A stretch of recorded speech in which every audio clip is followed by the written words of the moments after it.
ಇನ್ನು ಉಗ್ರರ ದಾಳಿಯಲ್ಲಿ ಶಿವಮೊಗ್ಗದ ಮಂಜುನಾಥ್ ಅವರು ಕೂಡ ಮೃತಪಟ್ಟಿದ್ದರು. ನಿಮಗೆಲ್ಲ ಗೊತ್ತೇ ಇದೆ. ಮೃತ ಮಂಜುನಾಥ್ ಮನೆಗೆ ಇವತ್ತು NIA ಭೇಟಿ ನೀಡುವಂತಹ ಸಾಧ್ಯತೆ ಇದೆ. ಶಿವಮೊಗ್ಗದ ವಿಜಯನಗರದಲ್ಲಿರ್ತಕ್ಕಂಥ ಮಂಜುನಾಥ್ ರಾವ್ ಅವರ ಮನೆ, ಅಲ್ಲಿಗೂ ಇವರು ತೆರಳುತ್ತಾರೆ ಅಂತ. ಪಹಲ್ಗಾಮ್ ದಾಳಿ ಬಗ್ಗೆ ಮಾಹಿತಿ ಪಡೆಯೋದಕ್ಕೆ ಭೇಟಿ ಸಾಧ್ಯತೆ ಅಲ್ಲ, ಇವತ್ತ ನಾಳೆನೋ ಮಾಡಲೇಬೇಕು, ವಿಚಾರಣೆ ಮಾಡಲೇಬೇಕು. ಮಂಜುನಾಥ್ ಅವರ ಪತ್ನಿ ಪಲ್ಲವಿ, ಅವರ ಪುತ್ರ, ಇವರೆಲ್ಲರನ್ನೂ ಕೂಡ ವಿಚಾರಣೆ ಮಾಡ್ತಾರೆ ಸಾಕ್ಷಿಗಳನ್ನಾಗಿ. ಅಗೈನ್ ಐ ಆಮ್ ಟೆಲ್ಲಿಂಗ್, ಇವರು ಕೂಡ ಪ್ರತ್ಯಕ್ಷದರ್ಶಿನೇ. ಪ್ರತ್ಯಕ್ಷದರ್ಶಿಗಳ ಹೇಳಿಕೆಗೆ ಬಹಳ ಮಹತ್ವ ಇರುತ್ತೆ. ಯಾಕೆಂದರೆ ಕಣ್ಣಾರೆ ನೋಡಿದ್ದಾರೆ ಇವರೆಲ್ಲರೂ. ಹಾಗಾಗಿ ಇವರಿಂದ ಮಾಹಿತಿಯನ್ನು ಪಡಿಲೇಬೇಕು. ಆ ರೇಖಾಚಿತ್ರಗಳನ್ನು ಬಿಡಿಸಿದಾರಲ್ಲ, ಅದನ್ನು ತೋರಿಸ್ತಾರೆ, ಹಿಡಿತಾರೆ ಮುಂದೆ, ಕಣ್ಮುಂದೆ. ನೋಡಿ ಇವರಾ ಈ ಥರ ಸಾಮ್ಯತೆ ಇತ್ತಾ, ಇವ್ರು ಫೈರ್ ಮಾಡಿದ್ರಾ ಅಂತೆಲ್ಲ ಹೇಳ್ತಾರೆ.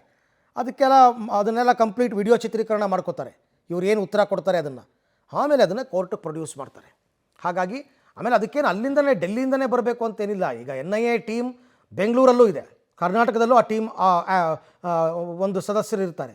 ಅವ್ರು ಹೋಗಿ ಒಂದಷ್ಟು ಮಾಹಿತಿಗಳನ್ನು ಕಲೆ ಹಾಕಿದ್ದಾರೆ. ಈ ಥರ ನನ್ನ ಪ್ರಕಾರ ಮೃತಪಟ್ಟವರ ಎಲ್ಲರ ಮನೆಗೂ ಹೋಗ್ತಾರೆ, ಬೇರೆ ಬೇರೆ ರಾಜ್ಯಗಳಲ್ಲಿ ಹೋಗಿ ಅಲ್ಲಿ ಅವರು ಎನ್ಕ್ವೈರಿ ಮಾಡಿ ಮಾಹಿತಿಯನ್ನು ಪಡ್ಕೊಂಡು ಮತ್ತೆ ಮುಂದುವರಿತಾರೆ.